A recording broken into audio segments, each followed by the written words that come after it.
Mis hermanos pueden estar unos minutos de pie para tener la lectura de la palabra de Dios, del cual será el texto que tendremos para el mensaje de hoy. Les invito a que puedan tener sus Biblias abiertas en Filipenses 2, 12 al 16.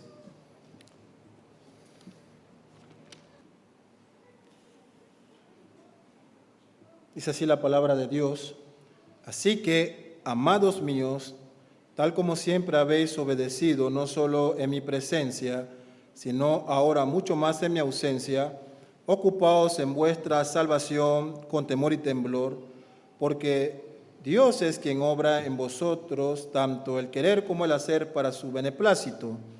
Haced todas las cosas sin murmuraciones ni discusiones, para que seáis irreprensibles y sencillos, hijos de Dios, sin tacha, en medio de una generación torcida y perversa, en medio de la cual resplandecéis como luminares en el mundo, sosteniendo firmemente la palabra de vida, a fin de que yo tenga motivo para gloriarme en el día de Cristo, ya que no habré corrido en vano ni habré trabajado en vano.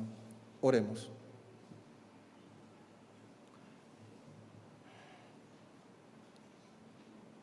Dios eterno y todopoderoso, Padre de nuestro Señor Jesucristo,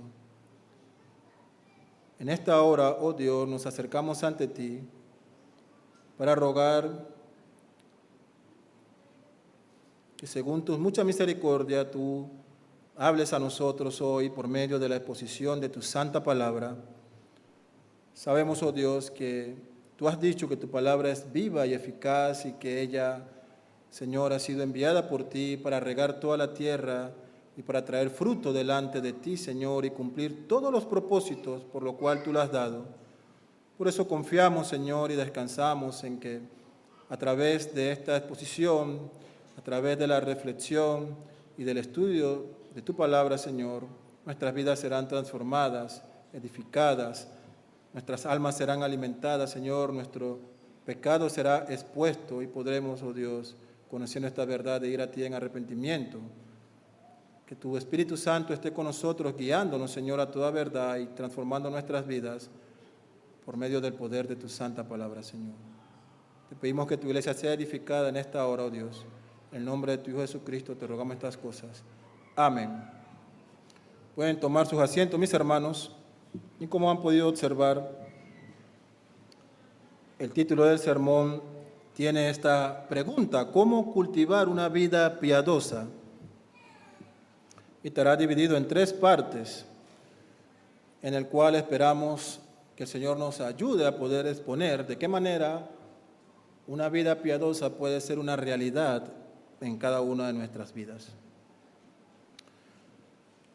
A finales del siglo XIX, por allá alrededor del año 1886, se escribió una novela corta llamada El extraño caso del Dr. Jekyll y el Sr. Hyde.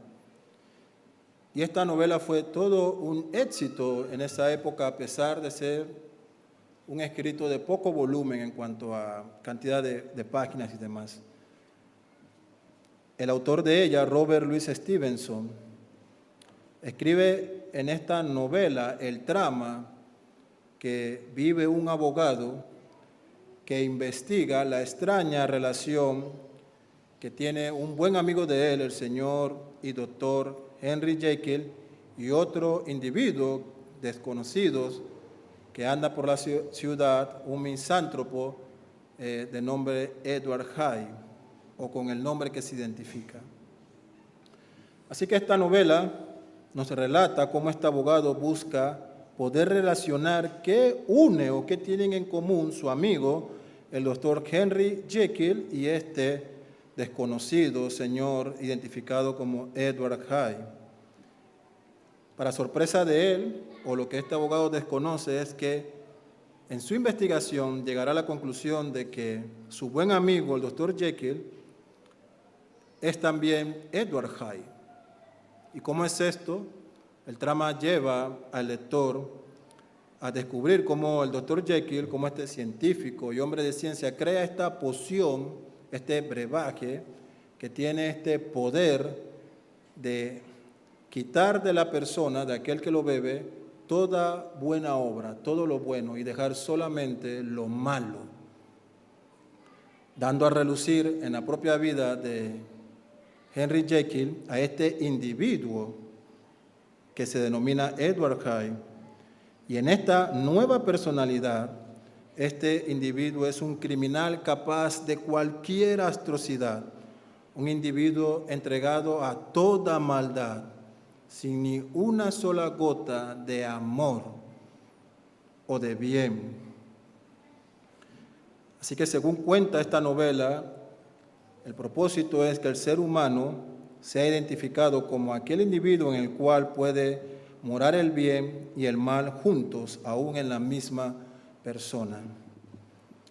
Y nosotros sabemos, hermanos, por las Escrituras, que el hombre es pecador por naturaleza y que aquellos que reciben salvación por parte de Dios luchan, como Henry Jekyll, todos los días en matar el mal en ellos, en mortificar el pecado en sus vidas.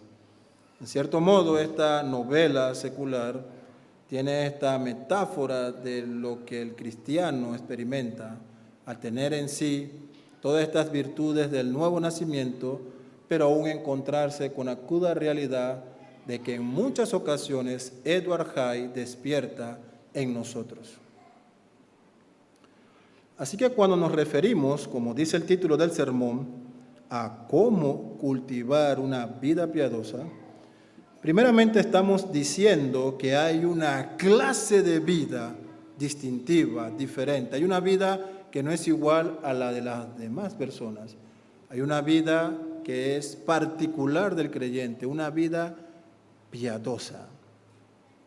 Y esta vida piadosa es producto de esta relación con Dios, es decir, es una vida de devoción hacia Dios y que se refleja en un accionar impulsado por el deseo de agradar a Dios en todas las esferas de la vida, en cada área, sin distinción.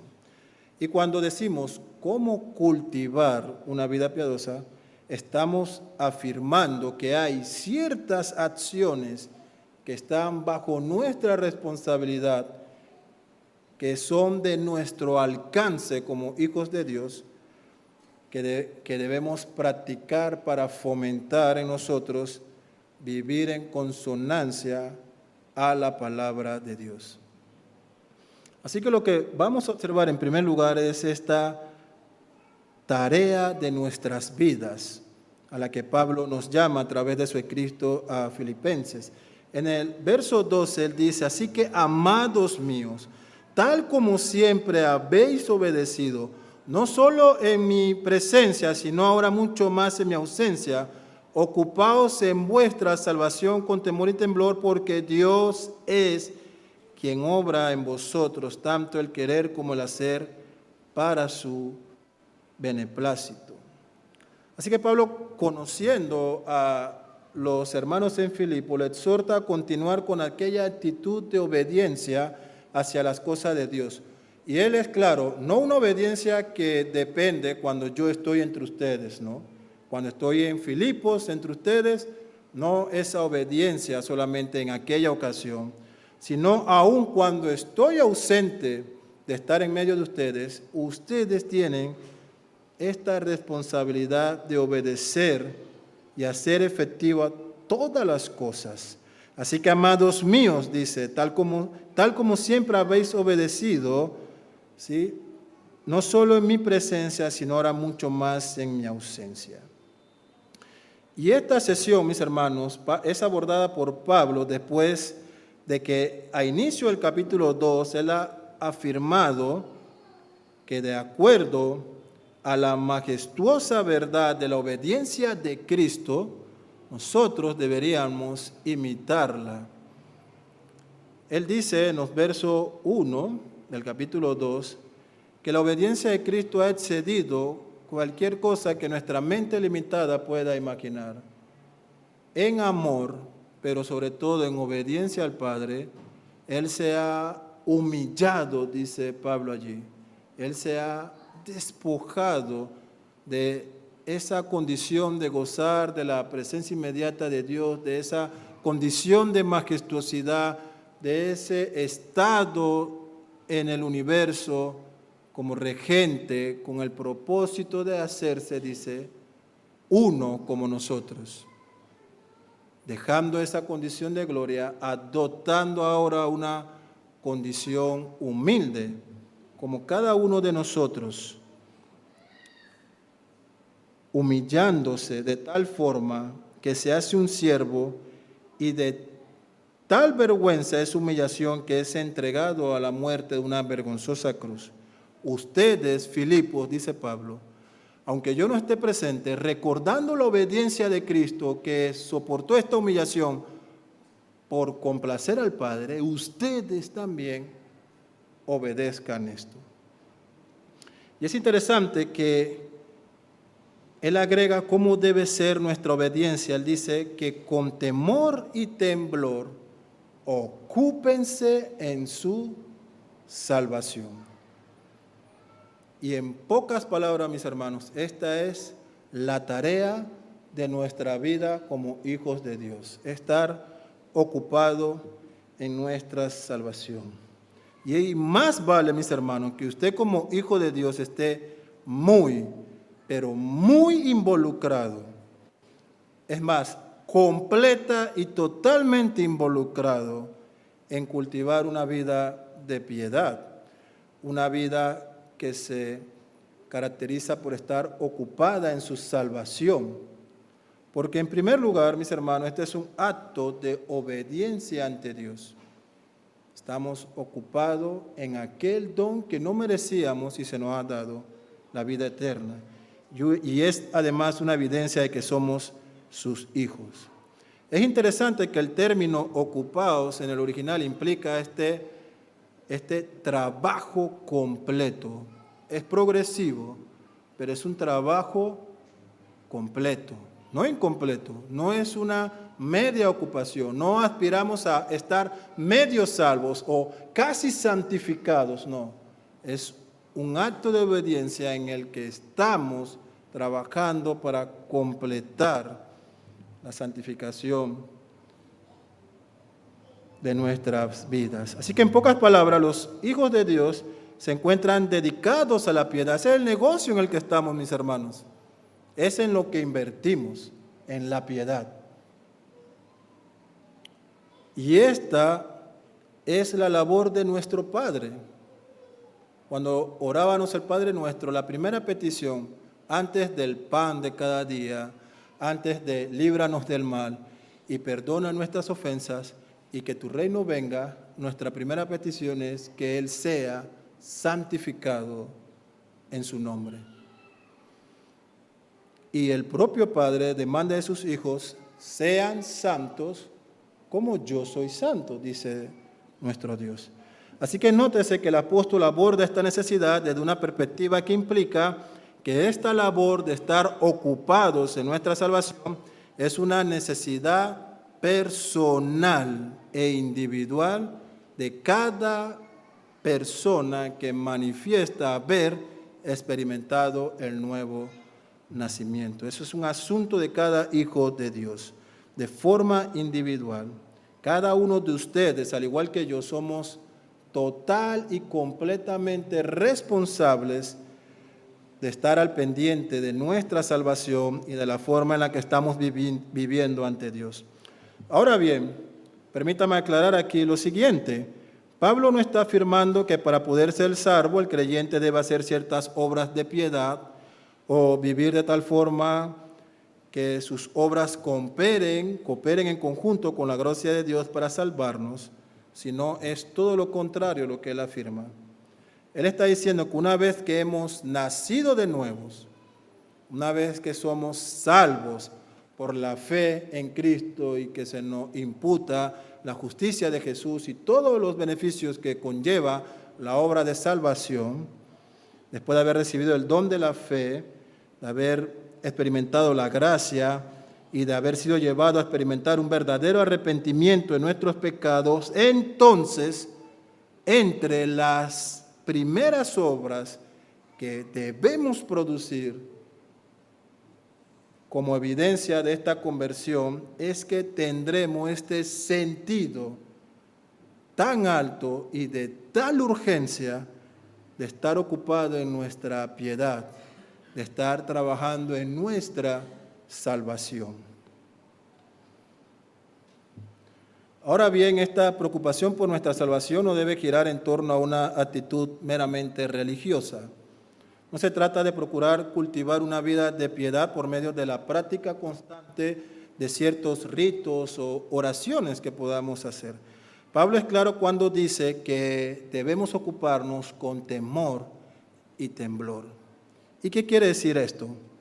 Bueno, en primer lugar, con temor y temblor quiere decir que no es con un espíritu indiferente y religioso ante las cosas de Dios, sino con un espíritu sincero y devoto, con un espíritu que desea modelar su vida y su carácter a los estándares de la palabra de Dios.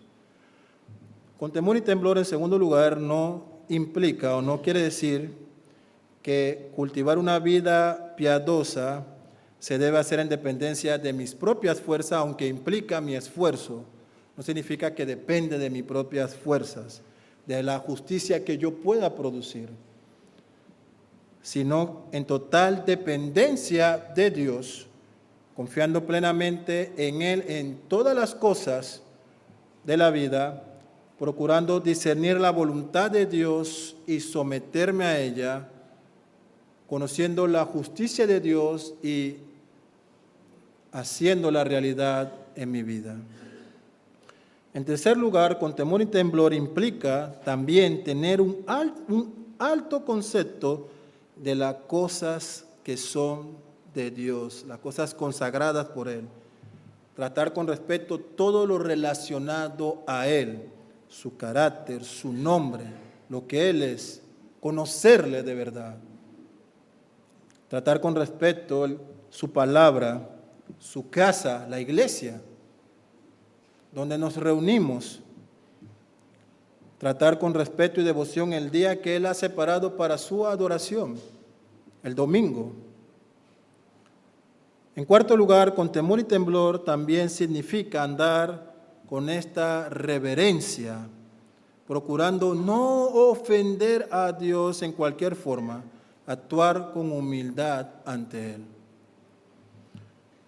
Así que si existe un verdadero temor y temblor en nuestras vidas por las cosas de Dios, por lo que Él representa, podemos decir que estamos muy involucrados en procurar cultivar una vida piadosa, mis hermanos, porque la tarea de nuestra vida es ocuparnos de nuestra salvación. Eso es lo esencial.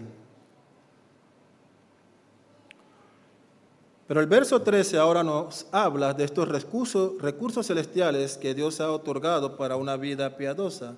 Dice el verso 13, porque Dios es quien obra en vosotros tanto el querer como hacer para su beneplácito.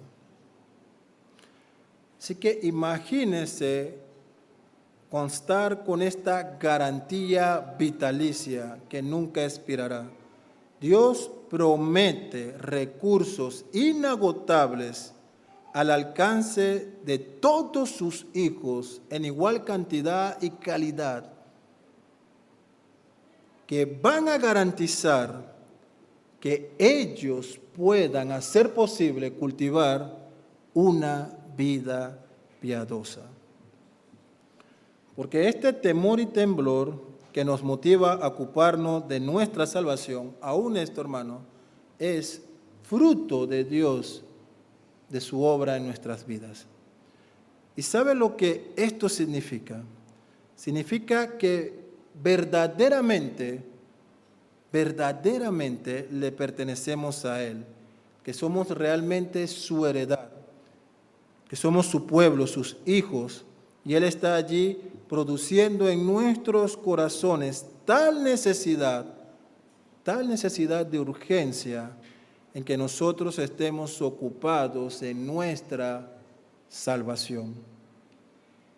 Así que la motivación que tenemos para cultivar una vida piadosa es que el mismo Dios está a nuestro lado, produciendo en nuestra vida el querer y el hacer por su buena voluntad. Y esto va muy relacionado con lo que Pablo dice en el capítulo 1, verso 6 del propio libro de Filipenses. Él dice esto allí, estando convencido precisamente de esto, que el que comenzó en vosotros la buena obra, la perfeccionará hasta el día de Cristo Jesús. Así que Dios ha iniciado una obra de salvación en nuestras vidas, pero Él no es un salvador irresponsable, no es un padre negligente que abandona a sus hijos y a su pueblo a expensa de su propia fuerza y justicia y a ver cómo logran andar en santidad delante de mí, si es que pueden. Él no hace aquello, sino que Él está preservándolo, involucrado en llevar esta obra a un buen término. Al término cuando cada uno de sus hijos sea perfeccionado en el día de Cristo, sea completado a la imagen de Él. Y en Efesios 2:10 Pablo menciona también esto, usted puede leerlo allí, porque somos hechuras suyas, dice el texto, creados en Cristo Jesús para buenas obras, las cuales Dios preparó de antemano para que anduviésemos en ellas. Así que en este pasaje de Efesios, después que Pablo presenta la realidad de lo que es una vida sin Cristo, una vida miserable, ¿sí? Una vida que sería la definición exacta de una vida indigente, sin sentido alguno ni esperanza. Una vida en donde estamos atrapados y encarcelados por el pecado, siendo llevados por cuanta corriente del mundo nos azote, como un barco sin timón que es arrastrado por la tormenta y las olas. Y Pablo cierra allí diciendo, éramos hijos de ira. Entonces introduce ahora los resultados de una nueva vida que ahora está en Cristo. Él dice, tenemos vida en primer lugar, después de haber estado en muerte. Somos salvos por gracia después de haber sido hijos de ira. Estamos resucitados con Cristo después de haber estado en esta miserable muerte. Él nos levanta para testimonio ante el mundo, dice, de su misericordia, otorgándonos una salvación, y conocemos perfectamente Efesios 2:9, no por obras, sino por gracia, ¿verdad?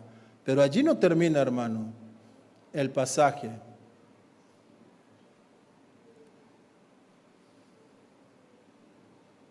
Sino que ahora, en esta nueva condición de ser hijos de Dios, tenemos esta nueva identidad en Cristo y esta salvación que produce en nosotros buenas obras. ¿Y por qué?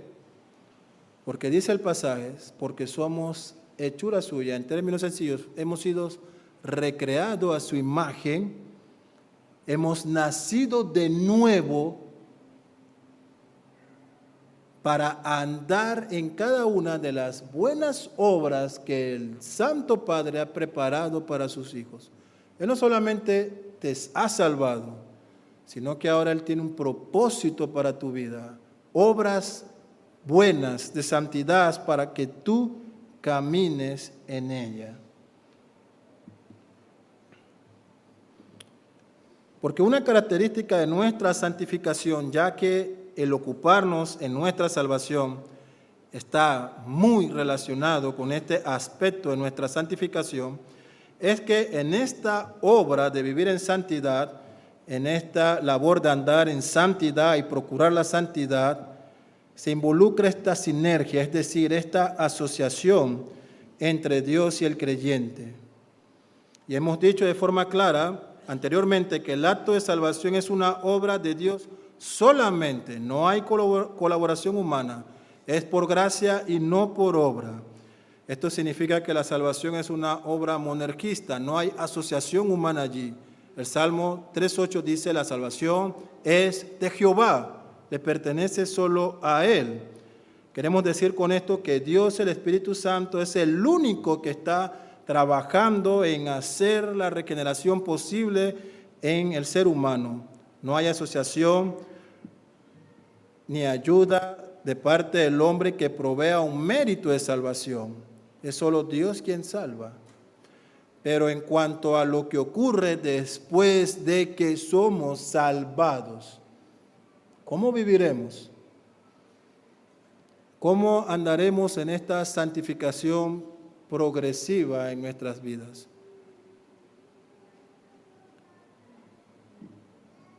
Aquí, hermanos, la Escritura nos demuestra que hay una asociación en donde cada hijo verdadero de Dios está involucrado.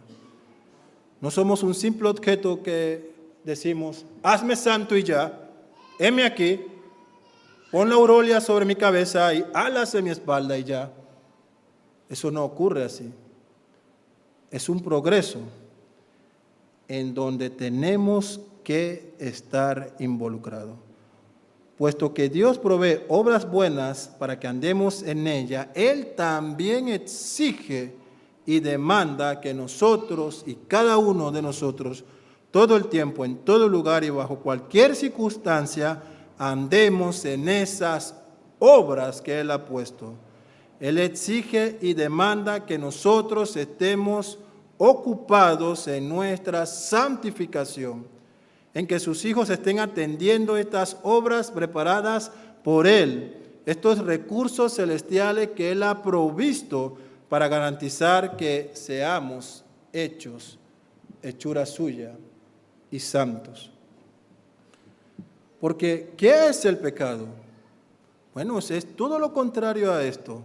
Es todo aquello que no se conforma a la ley de Dios, todo lo que contradice la palabra de Dios. Cuando pecamos, estamos abandonando los preceptos de Dios y haciendo obras malas. Estamos caminando nuestra propia ruta y no la que Dios ha plasmado para que andemos como hijos suyos. En términos sencillos, estamos desviándonos del fin de la obediencia a Dios, tratando de establecer nuestra propia ruta. ¿Ve lo importante?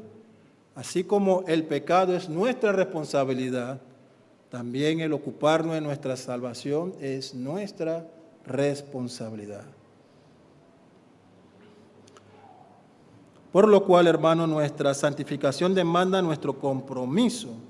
Es una evidencia de que somos verdaderos hijos de Dios.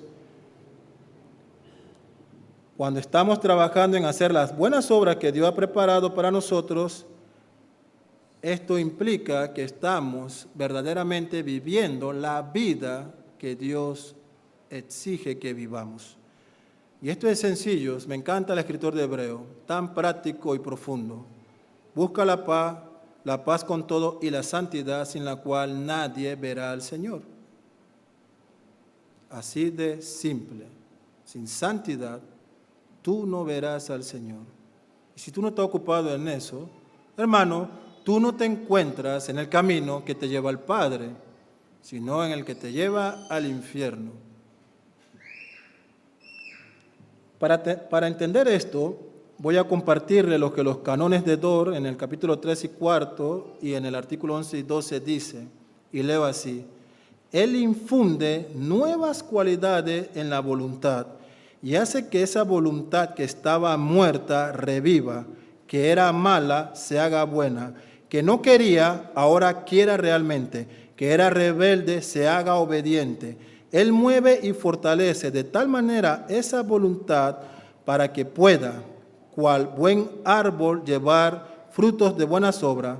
Así la voluntad, siendo entonces renovada, no solo es movida y conducida por Dios, sino que como consecuencia de esta influencia llega a ser activa ella misma.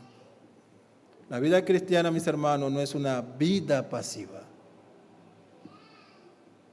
sino activa, en donde estamos involucrados en la labor de nuestras vidas, cultivar una vida piadosa. Y ahora vamos a ver cómo haremos esto. Leemos lo siguiente en esta tercera parte, en el verso 14. Haced todas las cosas sin murmuraciones ni discusiones, para que seáis irreprensibles y sencillos, hijos de Dios sin tacha, en medio de una generación torcida y perversa, en medio de la cual resplandecéis como luminares en el mundo, sosteniendo firmemente la palabra de Dios a fin de que yo tenga motivo para gloriarme en el día de Cristo, ya que no habré corrido en vano ni habré trabajado en vano. Así que Pablo exhorta a los filipenses ahora a obedecer. Esta es una obediencia que no debe ser sujeta solamente cuando Él está, como hemos dicho, sino aún en su ausencia, ellos deben ser obedientes. También esta obediencia implica que ellos están ocupados en su salvación, trabajando en completar esta salvación en sus vidas, esta salvación progresiva, como hemos observado. Y esto, hermanos, que es el llamado a la santidad de toda vida, de todo creyente, debe hacerse con temor y temblor. Con temor y temblor, no de forma obligada, no a regañadientes, no en murmuraciones, dice Pablo, no en pleitos y contienda, no, sino en obediencia voluntaria y que produce gozo en mi vida y en la del resto de mis hermanos. Sabemos, mis hermanos, que la obediencia puede ser de dos formas. Una persona puede obedecer voluntariamente, por deseo propio, o puede ser obligada a obedecer de mala gana. Y los padres saben muy bien cuando hablo de que alguien puede obedecer de mala gana, ¿no? Con el trato con sus hijos y la correa en la mano, te comes toda la comida, o Martín Moreno, que quita los manos y pone lo bueno, tendrá una visita contigo en un lugar a solas. Sabemos muy bien qué implica eso. No una obediencia obligada, no una obediencia por el temor al castigo. Eso no es obediencia, sigue siendo rebeldía. Por ejemplo, si usted da para el sostenimiento de la iglesia, pero no lo hace con gozo, sino como una obligación y con murmuración, hermano, usted está pecando, no está obedeciendo, está dando de mala gana. La Biblia condena eso. Si usted está ayudando al necesitado, pero no lo hace con alegría y discreción, sino que murmura y sobre todo procura que todos lo sepan, ay hermano, no quería decirte esto, pero estoy ayudando al hermano fulano. Pero no le digas a nadie que yo estoy en esta obra de caridad. Eso, mis hermanos, no es obediencia, no lo es pecado. No estamos obedeciendo para buscar que Dios sea agradado, sino para también tener nuestra propia gloria. Por tal razón, Pablo entonces anticipa esto y dice, todas las cosas háganlas sin murmuración, sin discusiones. Y nótese, porque generalmente como ovejas somos rápidos a decir, el pastor debe ser irreprensible. ¿Sí? Como en una conversación con una hermana que reservaré el nombre, dice, eso de la santidad es cosa de los pastores. Y yo casi me desmayo allí como... Pero tuve la oportunidad de poder llevarla a entender. ¿Sí? Sino que sean, nótese usted el texto, todos aquí, deben ser irreprensibles. Lo mismo que se demanda para un ministro, ¿no? Sin doblez, sin tener de dónde señalar o agarrarse, ser sencillos, dice, puros, ¿no? Que no haya un pecado escandaloso, público en su vida que permita que lo señalen, sean irreprensibles, hijos de Dios sin tacha en medio de esta generación torcida y perversa. Y quiero compartirle lo que William Henry se comenta sobre este verso, o estos versos. Él dice, todas las cosas hacedlo sin murmuraciones ni disputas. Debemos obedecer todos los preceptos de Dios de buena gana, de tal manera que no se revele la voluntad del hombre contra ellos por medio de quejas, de descontento o a regañadientes, ni la mente por medio de continuos y sutiles argumentos, a fin de que seáis irreprensibles y sencillos, irreprensibles al juicio de los demás y sencillos, es decir, sin adulterar, sin mezcla del mal, en lo más profundo de nuestros corazones y vidas debemos y somos llamados a andar como hijos de Dios sin mancha. Hasta aquí la cita. Así que Pablo afirma hacer esto para que seáis hijos de Dios sin mancha. Y es interesante, ¿no? Porque da a mostrar como que la condición de ser hijo de Dios es que hacemos estas cosas. Y sabemos que somos hijos de Dios por la regeneración. Pues un hijo de Dios es aquel que ha nacido de nuevo, ya lo hemos dicho, aquel que ha sido engendrado por el Padre. La Biblia dice en Juan 3, Jesús respondiendo a Nicodemo, en verdad te digo que el que no nace de agua y del Espíritu no puede entrar en el reino de Dios. Lo que es nacido de la carne, carne es, y lo que es nacido del Espíritu, Espíritu es. Y aunque un hijo de Dios es aquel que ha nacido de nuevo, que ha sido justificado por la fe en Cristo y no por obras, las Escrituras hablan de que todo hijo de Dios sigue un proceso de santificación que es parte de su salvación. Así de claro. Esta virtud de vivir en santidad son las marcas distintivas de quienes han sido verdaderamente hechos hijos de Dios, quienes verdaderamente son salvos. Esto es lo que los hace miembros de la familia de Dios. Esta es la propiedad más elevada, la virtud más sublime de la vida cristiana, lo que es fundamental para demostrar nuestra fe genuina. Es lo que nos hace ser luminares en el mundo. Estar ocupados en nuestra santificación. Porque será la única manera en que podamos ser luminarias en esta generación mala y perversa. Ahora bien, esto no implica que con mi santidad simplemente repelo toda la oscuridad que hay en el mundo. La idea es como estas constelaciones nocturnas, que aunque el cielo está oscuro, puedo distinguir el cinturón de Orión, míralo allí, y acá la Osa Mayor, y aquí la estrella polar, y así sucesivamente. Ellas son distintas a pesar de que están inmersas en esta gran oscuridad. El mundo debería decir, ahí va un hijo de Dios. Ahí va. Y él continúa diciendo, sosteniéndonos firmemente en la palabra de vida, el verso 16. Es decir, la voluntad de Dios para nosotros está expresada en su palabra, la cual no solo debe ser conocida, sino también obedecida. Entonces, aquí llegamos finalmente a esta encrucijada, a poder saber qué dice la Biblia en cuanto a cómo podemos ahora cultivar una vida piadosa. Y en esta generación express que quiere que todo se haga en 2 o 3 minutos, yo he querido ayudarles presentando 3 principios en los cuales podemos trabajar en nuestras vidas para cultivar esta vida piadosa que se nos demanda. El primer principio de ello es no conformar nuestras vidas al mundo. Ah, pastor, ya yo sabía eso. Hágalo.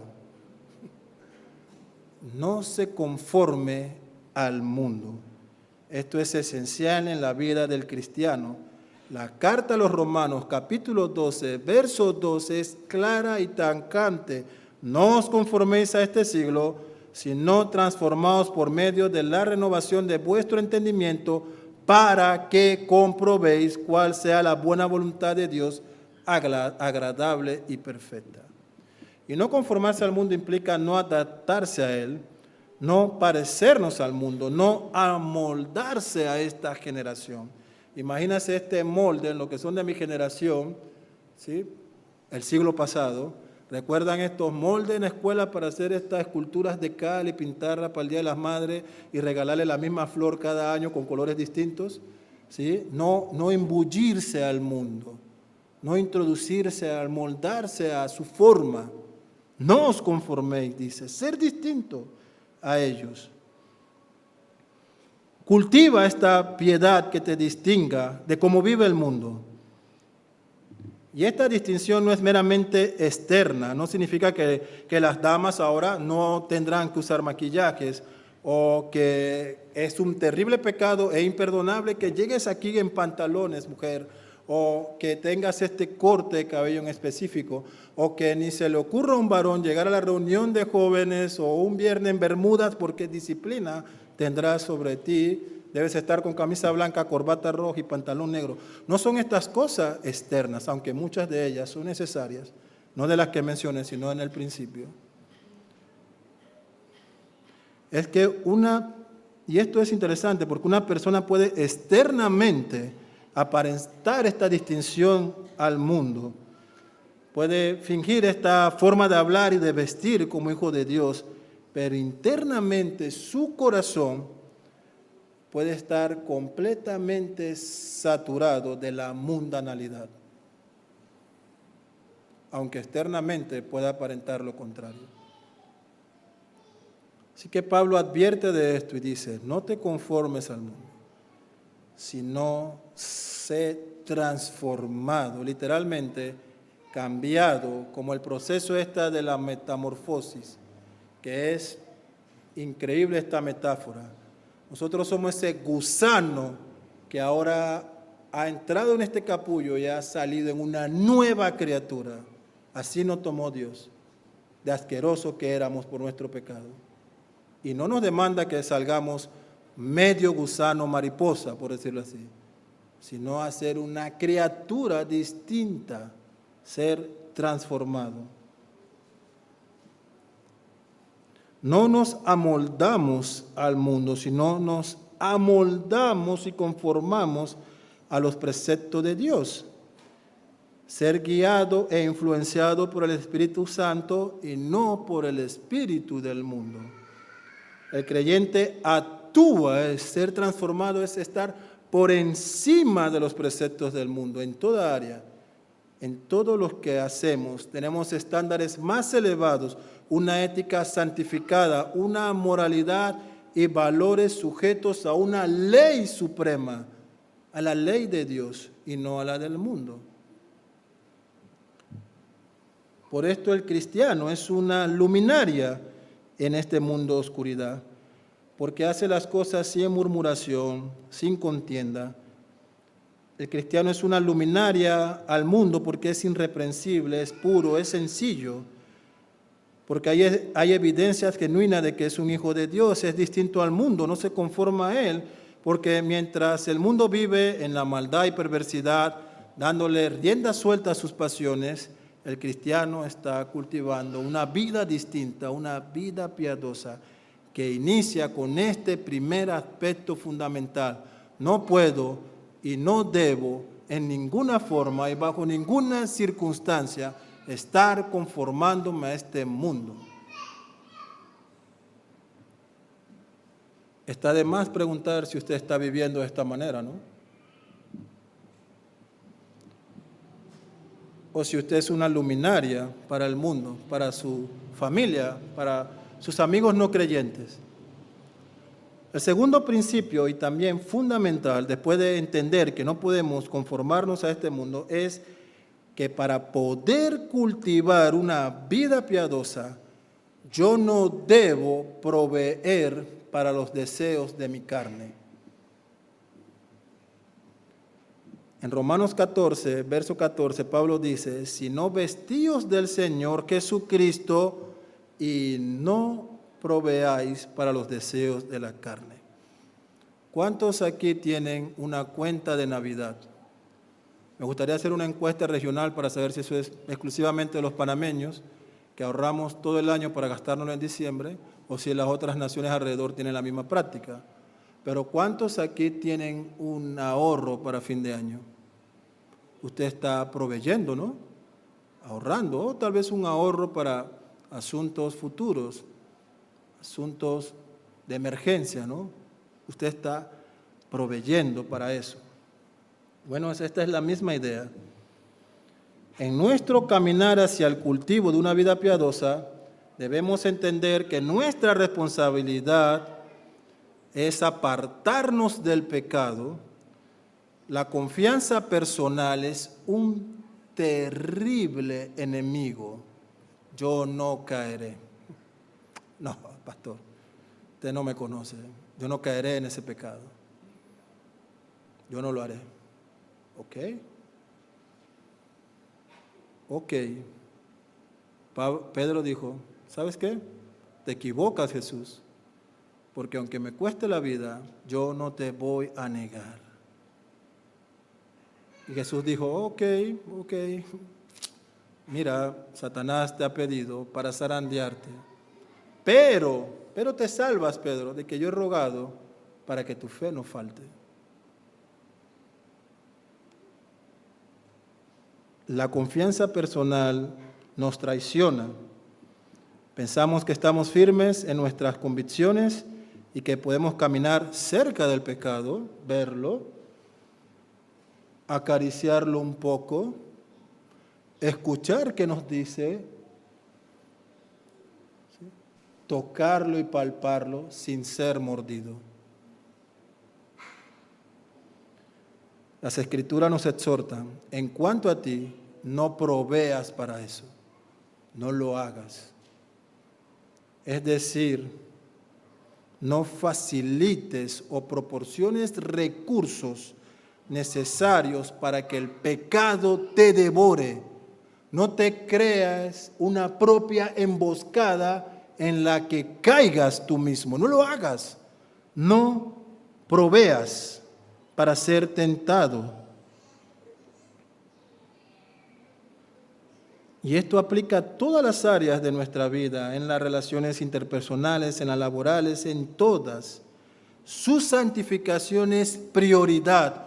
Yo quiero que usted entienda esto y salga de aquí entendiendo que esta es la más sublime labor de su vida, ocuparse en su salvación, más que en cualquier otra cosa, ocuparse en ella. Porque Dios sí está muy interesado en que sus hijos anden en santidad.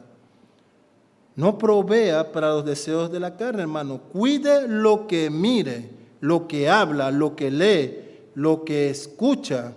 Cuide las relaciones que constituye. Cuide las personas que influyen en su vida. No se exponga a situaciones en donde usted será arrastrado por sus pasiones carnales, que cuando recapacite ya ha sido atrapado por el pecado. Hermano, no lo hagas porque tiene un enemigo en su contra. Se tiene a usted mismo, a su carne que mora en usted. A ese viejo Adán que, como dice Lutero, no se ahogó en el bautismo, sabe nadar. Entienda esto, no provea, no lo haga. Se lo digo en cada consejería a los solteros que están camino al matrimonio. No lo hagas. Nada de estar a solas, nada de una conversación bajo un árbol, detrás de una pared, en un lugar lejano. No, porque cuando abra los ojos estarás fornicando. Y tú mismo creaste la emboscada. Huye del bochinche, dice Pablo, sin murmuraciones. No proveas para eso, hermano, tengo que decirte esto. No me interesa, hermano, con todo el respeto y amor. Cosas de bochinche, si él te ofendió, la Biblia dice, habla con él, lleva un testigo, si no hace caso, ve a los pastores, pero no lo esparzas por la iglesia. Huye de eso. La murmuración siempre necesita un oído atento. Donde no hay oído atento a la murmuración, ella no florece. Sin murmuraciones, dice Pablo. Huye, sin contienda. Huyes de eso. Huye de la ira, huye de las peleas, escapa del adulterio, de la fornicación, de la pornografía, de la codicia, del orgullo, de todos aquellos frutos del pecado. Tú no le eches combustible para que arda y te devore. No proveas para el pecado. No lo hagas. Si tu misión y tu propósito es cultivar una vida santa, hermano, más vale que no te conformes a este mundo y no proveas para tu carne. Entienda que esto no depende de lo que el mundo haga o no, sino de ti mismo. No lo hagas.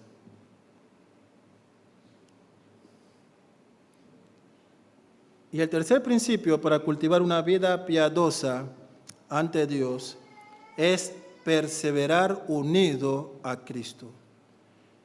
Y esta unidad se da a través de nuestra identidad como hijos de Dios. Ahora mantenemos esta relación filial, somos la familia de Dios, pasamos tiempo con Dios a través del estudio y la reflexión de la palabra de Dios en adoración por medio de las oraciones y los cantos, en la comunión con el resto de los hijos de Dios en la vida eclesiástica. Por eso somos diligentes en congregarnos, en la observancia de las ordenanzas, en estar en estos medios de gracia, en estos recursos celestiales dados por Dios para que podamos completar el propósito de nuestras vidas de vivir en santidad delante de Él. Estamos unidos en Cristo, es lo que nos hace idéntico a nosotros. Pablo en Efesios 2:19 dice: así pues ya no sois extraños ni extranjeros, sino conciudadanos de los santos y sois de la familia de Dios. Así que debemos cuidar esta unidad que tenemos en Cristo. Sabemos que la Escritura dice que nada nos podrá separar del amor de Dios, nada. No obstante, en muchas ocasiones descuidamos esta unidad en Cristo. Dejamos que el pecado, aún los más pequeñitos, dañen nuestra relación con Dios, dañen nuestra relación con nuestros hermanos en la fe, afecte nuestra devoción. Aún Pedro exhorta a los hombres y dice: para que tus oraciones no tengan estorbo ante Dios, trata así a tu esposa, sea así con ella, etcétera, etcétera. Imagínense aún en eso. El propio Jesús ha dicho que somos santificados por su palabra en Juan 17:17. Santifícalos en tu verdad. Tu palabra es verdad, dijo Cristo. Así que Dios nos ha dejado estos medios de gracia para que perseveremos unidos a Cristo. Usted no puede ser transformado y no proveer al pecado si no se encuentra perseverando en esta unidad que tiene en Cristo, si usted no está invirtiendo en esa relación con Jesús en su vida personal. Así que como miembros de la familia de Dios y conciudadanos de esta patria celestial, nuestra mirada debe estar fijada en las cosas celestiales. Los hijos del reino tienen un estilo de vida que lo identifican a diferencia de este mundo caído. Ellos cultivan una vida de piedad. Esa es, mis hermanos, la forma en la que podemos cultivar y trabajar en ocuparnos de nuestra salvación. Finalmente, mis hermanos, como hemos podido ver en este breve sermón, más nos vale a nosotros que al ser hijos de Dios estemos ocupados de nuestra salvación con temor y temblor, no porque podamos perder esta salvación, sino porque es una evidencia de que verdaderamente hemos nacido de nuevo.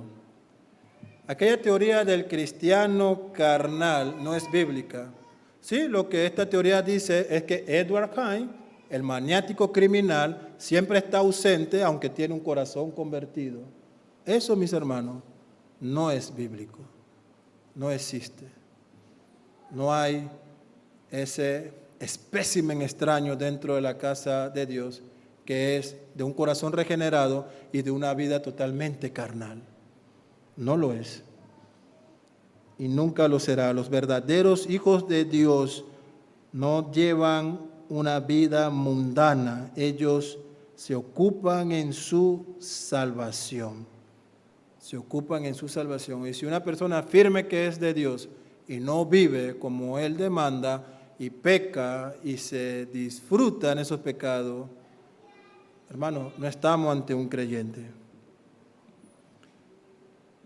Finalmente quiero nuevamente recalcar el deber que tienes tú, sí hermano, tú, no yo por ti, no, solamente tú tienes esta responsabilidad de cultivar una vida piadosa, de ocuparte en tu salvación, de esforzarte en agradar a Dios, de discernir la voluntad de Dios para tu vida. ¿Qué respondes hoy a las preguntas que te haré? ¿Hoy estás trabajando en tu salvación como Dios demanda que hagamos? ¿Estás ocupado en tu santificación? ¿Estás siendo luminar para aquellos que andan en oscuridad? ¿Estás viviendo de forma distintiva al resto del mundo? Si las respuestas son negativas, mis hermanos y amigos, entonces la realidad es que tú no has experimentado el nuevo nacimiento. Y yo te exhorto a que puedas arrepentirte genuinamente y orar al Dios de la salvación, de que extienda su gracia y te salve, que quite ese corazón de piedra y ponga este nuevo corazón y renueve tu mente y ponga en ti el querer y el hacer. Y si tú has nacido de nuevo, pero has descuidado tu salvación, mis hermanos, entonces más te vale que empieces a fomentar esta piedad en tu vida, que abandones todo aquello que genera un obstáculo para tu santificación. Corta lo que tengas que cortar. Cristo dijo, si tu ojo te es ocasión de pecar, más vale ir al cielo tuerto que irte al infierno con tus dos ojos. Si lo que te hace tropezar está allí, quítalo de tu vida. Si eso implica cortar relaciones que no glorifican y no te guían a una piedad, quítala. Si son otras cosas más sencillas como luchar con la pornografía y cosas como tal, hermano, nadie se ha muerto por no tener celular. ¿Sí?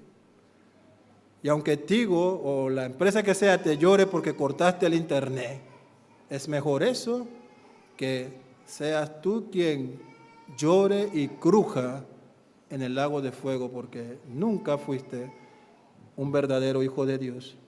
Oremos.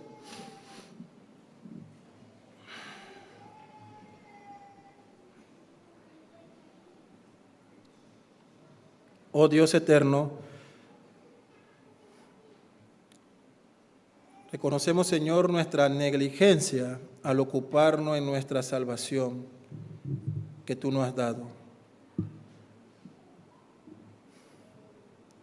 Ayúdanos, oh Padre, a ser diligentes en cultivar esta vida de piedad, no externa, sino una vida transformada, renovada.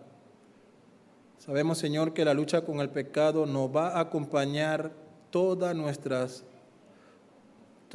vida, hasta aquel día en que tú nos llames a tu presencia o el día en que tu Hijo Jesucristo venga.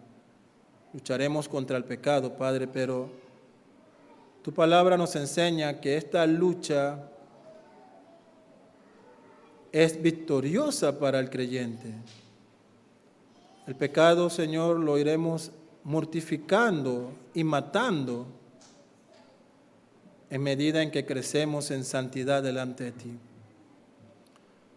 Padre, por cada uno de los que están aquí presentes, Señor, que en sus corazones y en su mente florezca este deseo de cultivar una vida piadosa,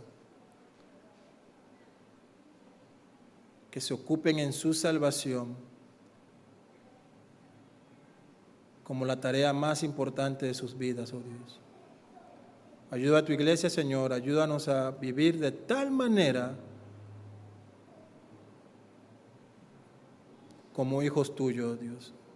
Te pedimos estas cosas en Cristo Jesús, tu Hijo, nuestro Señor y Salvador. Amén.